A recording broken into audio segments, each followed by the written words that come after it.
पीछे चलिए, very good. I can see a lot of couples here. Big round of applause for the couples out here.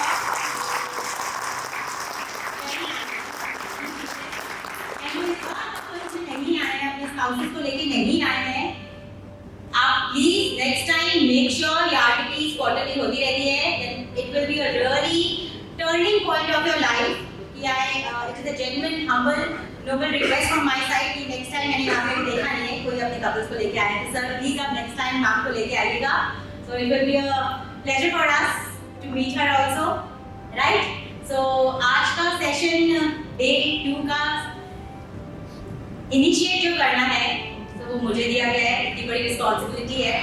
तो शुरुआत करना चाहूँगी, जैसे कि मैं हमेशा अपने सेशन से पहले एक छोटी सी प्यारी सी कहानी रखती हूँ, स्टोरी रखती हूँ. तो I would like to share one beautiful story with you all here, because stories क्या होती है, हम बहुत रिलेट कर सकते हैं स्टोरीज से, एग्जाम्पल से, स्टोरीज से हमें काफ़ी कुछ सीखने को मिलता है. This is what I always believe. मेरे भी 2 छोटे बच्चे हैं, एक 14 ईयर्स का है, एक 8 ईयर्स का है. तो मुझे भी कुछ उनको समझाना होता है या खुद भी कुछ समझना होता है, तो एग्जाम्पल के थ्रू हम बहुत अच्छी तरीके से समझ लेते हैं. ठीक है, तो शुरुआत करते हैं एक स्टोरी से, छोटी सी है, not any much of a time for this. एक बच्ची होती है, 11-12 साल की छोटी सी बच्ची होती है, बहुत अच्छे फैमिली में रहती है, बहुत स्पिरिचुअली कनेक्टेड होती है पूरी फैमिली उनकी. तो मम्मी पापा होते हैं, दादू दादी होते हैं, तो वो अपने दादाजी से बहुत कनेक्टेड होती है. उनके बहुत बगान होते हैं, ठीक है, गार्डन्स होते हैं जहाँ पे फ्लावर्स होते हैं. तो वो कहती है, एक सत्यनारायण की कथा हो रही होती है, अपने दादू से पूछती है कि दादू मुझे ना भगवान से मिलना है, मुझे भगवान से रूबरू होना है, मुझे उनसे बात करनी है. अब दादू कहते हैं कि छोटी सी बच्ची में क्या समझाऊं कि क्या है यूनिवर्स में कैसी चीज़ें चलती हैं. तो दादू छोटी सी बात कहते हैं कि बेटा हमारे इतने सारे बगान हैं, कल हम एक बगान में चलेंगे अर्ली मॉर्निंग 5 बजे, मैं बेंच पे बैठ जाऊँगा, तुम आगे जाना, बगान से एक फूल तोड़ के लाना, एक फूल लेके आना, जो तुम्हें सबसे बेस्ट लगता है अपने भगवान को चढ़ाएंगे हम, और फिर तुम्हें भगवान से मिलने का मौका मिलेगा. तो बच्ची समझ जाती है जो दादू बोलते हैं. बच्ची जाती है बगान में, सुबह नहा धो के अच्छे से फ्रेश होके दादू और पोती जाते हैं बगान में. तो दादू ने एक कंडीशन रखी, बेटा जो भी फूल लेके आओगी, एक कंडीशन है, मुड़ के नहीं वापस आना. मतलब तोड़ना है, जो भी लेना है, एक फूल ले लो, फिर पीछे मुड़ के नहीं देखना. तो कहती ठीक है दादू, it is very simple, I can do it, मैं कर लूंगी, थैंक यू करके आगे निकल जाती है दादू को. दादू पीछे बेंच पे बैठे होते हैं, वो बगान में जाती है फूल लेने. तो एक फूल दिखता है बड़ा सुंदर सा, नहीं आगे तो और भी मिल सकते हैं ना, ये तो एकदम से फर्स्ट थोड़ी तोड़ ले. तो कहती नहीं, छोटी सी बच्ची को भी पता होता है कि आगे और मिलेगा चीजें. तो कहती नहीं, फिर एक और मिलता है, कहती नहीं ये थोड़ा छोटा है, ये मेरे भगवान के लिए अच्छा नहीं है. फिर कहती मुझे रेड कलर का चाहिए, तो रेड ढूंढती है, फिर रेड मिलता है, उसकी एक पत्ती टूटी होती है, कहती इसकी तो एक पत्ती टूटी है, खंडित है, मैं नहीं लूंगी, मैं आगे जाऊंगी. तो आगे जाती है, पिंक दिखता है, कहती नहीं this is not my favourite colour. तो ऐसे करते करते फिर कोई छोटा लगता है उसे, कोई बड़ा लगता है, फिर कहती नहीं मुझे जो मेरे टाइप का है ना वो मुझे मिला नहीं, जो मुझे बेस्ट देना है भगवान को वो मुझे दिखा नहीं. तो वो आगे जाती जाते सोचती है आगे और मिलेगा, आगे अच्छा मिलेगा, बेटर मिलेगा. तो वो आगे जाती है, फिर एंड में क्या होता है, खत्म, बगान का एंड आ जाता है गार्डन का. तो वो कहती है कि अरे अब मैं क्या लेके जाऊँ, और ये कंडीशन तो दादू ने बोली थी कि पीछे मुड़ना नहीं है. तो उसके हाथ में क्या लगता है, कुछ नहीं. मतलब उसको इतने अच्छे जो फूल दिखते हैं, अच्छे फूल दिखते हैं, लाल, पिंक, येलो, ब्यूटीफुल से फ्लावर्स दिखते हैं, बट वो सारा वो खाली हाथ रह जाती है, बिकॉज वो पीछे मुड़ के नहीं देख सकती, और उस मौके पे उसने, उस टाइम पे उसने वो फूल को नहीं उठाया, नहीं चुना. तो जाती है वापस, निराश हताश होते दादू के पास. दादू बेंच पे बैठे होते, क्या हुआ बेटा आप फूल नहीं लेके आए? दादू मुझे कोई फूल दिखा ही नहीं, बट दिखे तो बड़े सारे थे, बट आपने कंडीशन लगा दी थी कि पीछे मुड़ के नहीं जाना.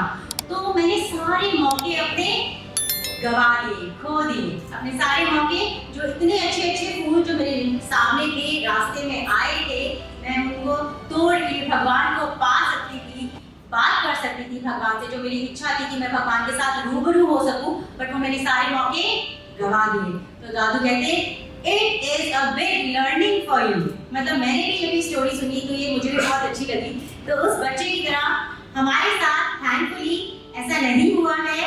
हमने जब हमें मौका दिखा, हम को ग्रास्प किया, उसे हमने तोड़ा, और ये भगवान की ही विश थी कि हम लोग सारे यहाँ पे बैठे हैं, केंगन से हम जुड़े हैं।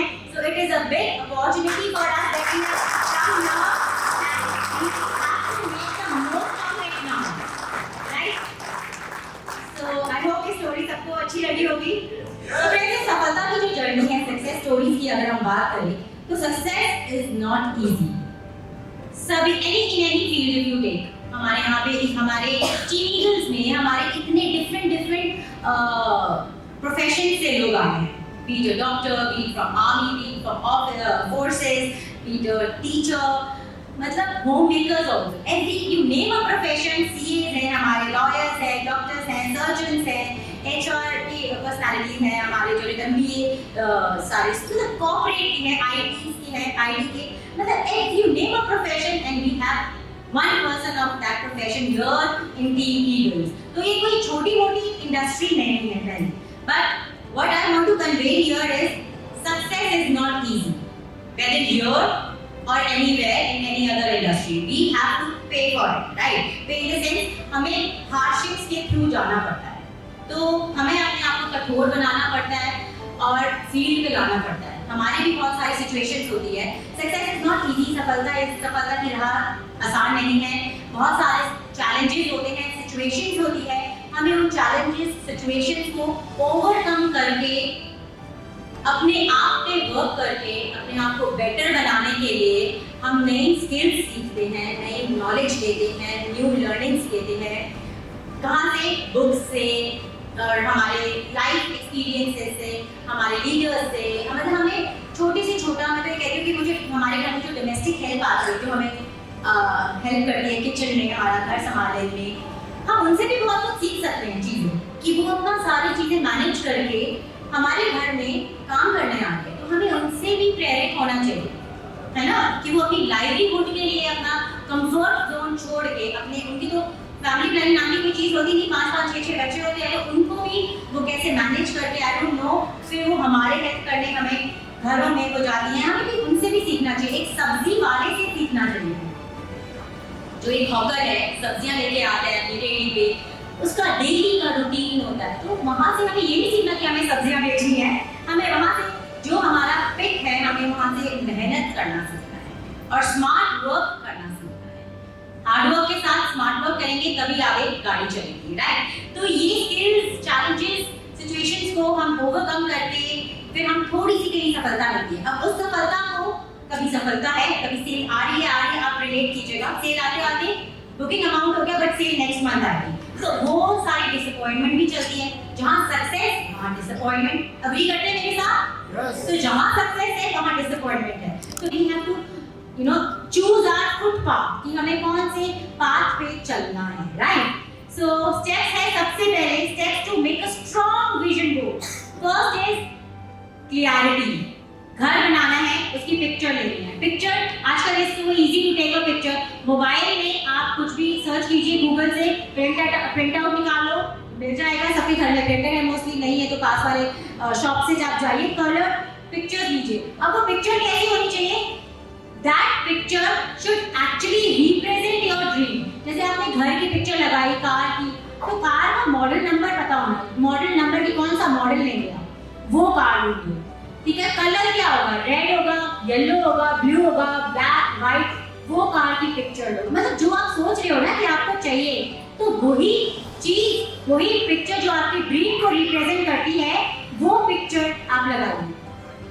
घर की पिक्चर लगानी है, घर का एलिवेशन पता होना चाहिए, घर के क्या मोल्डिंग्स होंगी वो पता, कर्टन्स पता होना चाहिए, सोफे कवर्स पता होना चाहिए। मतलब आप डिटेल्ड वर्जन में जाओ ना, कि आप बात करो अपने आप से कि क्या चाहिए आपको जेन्युइनली इस घर के अंदर। तो वैसी पिक्चर खोज के, वही जो आपकी ड्रीम्स को रिप्रेजेंट करे, वो पिक्चर्स लगाइए अपने विजन बोर्ड पे, और वो आपको पुश करेगी, इंस्पायर करेगी। जब जब देखोगे, मैंने अपना विजन बोर्ड अपने मंदिर में लगाया है, और जब लगाया था उसके नेक्स्ट डे रोहित सर ने बोला था कि Divya, I really like this what you have done, ये तो मुझे और इंस्पायर कर। मतलब उनका विजन बोर्ड पे लगा ही हुआ था और मेरा साथ में लग गया। तो वो कहते हैं एक से बड़े दो, husband and wife should be on the same page. तो उनकी एस्पिरेशंस और विजन बोर्ड का जो स्टिमुलेशन था, वो सारी चीजें मिलके एक हमारा कपल गोल बना। तो अब वो इंडिविजुअल गोल टर्न हो गया है कपल गोल। और जो जो चीजें हम देखते हैं वो विजुअलाइज होती है, वो स्टिमुलेट करती है हमें। स्टिमुलेट मतलब एनकरेज करती है, प्रमोट करती है, हमें ऑन द ट्रैक रखती है, हमें पुश करती है कि we have to achieve this. Achieve this मतलब विजन बोर्ड में जो हमने पिक्चर लगाई है, राइट? तो वहां से हमें पॉजिटिव एनर्जी मिलती है, वो हमें थर्ड को हमें मोटिवेट करती है। मोटिवेशन टू टाइप्स की होती है, इंटरनल, एक्सटर्नल, इंट्रिंसिक, एक्सट्रिंसिक। तो जो इंटरनल होती है comes from within, external motivation everybody knows कि वो एक्सटर्नल मोटिवेशन जो है वो बाहर ही होती है। तो विजन बोर्ड में जो पिक्चर्स लगाई है वो हमें दोनों मोटिवेशन में हेल्प करती है, क्योंकि वो देख रहे हैं हम उसे, तो हमें उस वे से भी हमें पुश करेगी, स्टिमुलेट करेगी, प्रमोट करेगी, एनकरेज करेगी। और इंटरनल, उसको देख के हमारे अंदर से इच्छा आ जाती है कि यस दिस इज समथिंग, कि इसको तो पाए बिना मरना भी नहीं, right? So this is something. ये दोनों मोटिवेशन जो है विजन बोर्ड से मिलती है, राइट? फिर अगर जैसे एग्जांपल ले, जिम में जाते हैं, जिम में क्या देखते हैं, ट्रेडमिल में जा रहे हैं तो सामने क्या कोई पिज्जा, बर्गर वगैरह का चार्ट लगा होता है या हेल्दी डाइट का चार्ट लगा है? सर आप बताइए प्लीज। हेल्दी डाइट का, डेफिनेटली। तो वहां पे भी हम जाते हैं ट्रेडमिल पे, तो आगे ऐसा नहीं है कि कोई भी किसी भी हेल्दी बहुत लेडी या कोई मेल का बॉडी कैसे लगी हुई है, वहां पे फिटनेस जो फ्री है उनकी बॉडी के पोस्टर्स लगे होते हैं। तो वहां से भी हमें मोटिवेशन मिलती है कि डेफिनेटली हम ट्रेडमिल कर रहे हैं और हम देख रहे हैं। तो that is what we call it visual motivation, ठीक है? विजुअलाइजेशन करना कि ये हमें भी सिक्स पैक्स चाहिए या जो भी अपनी डाइट अच्छी करनी है, अनहेल्दी से हेल्दी डाइट पे लेके आना है। So this is what. Fourth is positive vibes मिलती है। विजन बोर्ड हमें पॉजिटिव वाइब्स देता है। अब पॉजिटिव वाइब्स कैसे देता है? Everybody connected with me here? तो क्या आप बिलीव करते हैं लॉ ऑफ अट्रैक्शन पे? क्या आप बिलीव करते हैं अपने सबकॉन्शियस माइंड की पावर में? So that these two things can actually change our lives. It has changed my life because I have started believing vision board के थ्रू मुझे काफी चीजें अपने आप में ना चेंज लगा है। So I thought to share it with you also कि cosmic energy is there up in the universe. जैसे कि हम सोचते हैं, जो भी हम सोचेंगे नेगेटिव, यहाँ से भी मैं एग्जाम्पल देना चाहूंगी कि अगर सुबह उठे और लेजी है हम लोग, बहुत लेजी है, आज का दिन अच्छा नहीं है यार, आज तो बहुत ही टायर्ड है, हम उठे ही हैं जस्ट, और फिर हमारे माइंड में यही थॉट्स आते हैं कि बहुत टायर्ड है यार, आज तो अच्छा नहीं होगा, आज तो बेकार दिन है, कुछ नहीं होगा आज। एंड आप ये करके देखिएगा, और अगले ही पल या नेक्स्ट डे अगर आप अपने आप को उठते हैं और देखते हैं मिरर में और आप कहते हैं wow Divya, what a day today, it is such a bright sunny day, I am so charge, energetic, vibrant. तो मतलब आपका दिन जो है ना वो जेन्युइनली अच्छा जाएगा। आप मेरे साथ हैं यहाँ पे सभी? आप इस बात को मानते हैं? तो what I want to convey here is words and thoughts. हमारे शब्द, हमारे अल्फाज, हमारी सोच बहुत मैटर करती है। हाँ, मतलब वर्ड्स, सिंपल लैंग्वेज में अगर मैं बोलना चाहूँ, words and thoughts has power, words and thoughts has magic, words and thoughts has healing emotions. आप अग्री करते हैं? Yes. So इन सब चीजों को आप आत्मसात कीजिए, इम्बाइब कीजिए अपने अंदर, then you will actually see the law of attraction is really working hard for you. और ऊपर कॉस्मिक एनर्जी है, what I believe is like, sir वहाँ पे ट्रांसमीटर है, फ्रीक्वेंसी के थ्रू कनेक्ट होते हैं हम सारे हम लोग यहाँ बैठे हैं, हमारी सोच, हमारे अल्फाज एक फ्रीक्वेंसी है, ट्रांसमीटर है ऊपर यूनिवर्स में अबंडेंस है चीजों का। हमें क्या करना है? बस कनेक्शन बना के रखना है। वो हमारे अंदर का प्रोसेस है, फ्रॉम विद इन। तो उस प्रोसेस को हम पे काम पे, उस पोटेंशियल को हमें काम पे लेके आना है, अपने उस पोटेंशियल पे काम करना है, चार्ज रखना है उसे, एंड देन आगे बढ़ते रहना है। फिफ्थ पॉइंट विजन बोर्ड की इंपॉर्टेंस का ये है कि वो आपको चैलेंज करता है। Stagnant life is okay life. अगर अपनी लाइफ में, जैसे मैंने बोला, सफलता की राह बड़ी एडवेंचरस होती है, तो इस एडवेंचरस राह में अप्स एंड डाउन्स आते हैं सब। मैम, अप्स एंड डाउन्स आते हैं, हमें ये बिजनेस करना है, रिलेट कीजिएगा, हमें ये बिजनेस करना है, बट घर में रिस्पॉन्सिबिलिटीज है, और वो रिस्पॉन्सिबिलिटीज हमारी है, वो बच्चे हमारे, वो हमारे पेरेंट्स हमारे, लॉज हमारे, तो वो चैलेंजिंग वो सिचुएशन वो हमें ही डील करनी है ना, वो कोई और तो आएगा नहीं। तो उस चैलेंजेस और उस सिचुएशन को डील करते हुए अपने पोटेंशियल से, मतलब अपने डेली रूटीन से अगर हम 2 घंटे भी अगर निकालेंगे कंस्ट्रक्टिवली, तो मुझे लगता है कि वी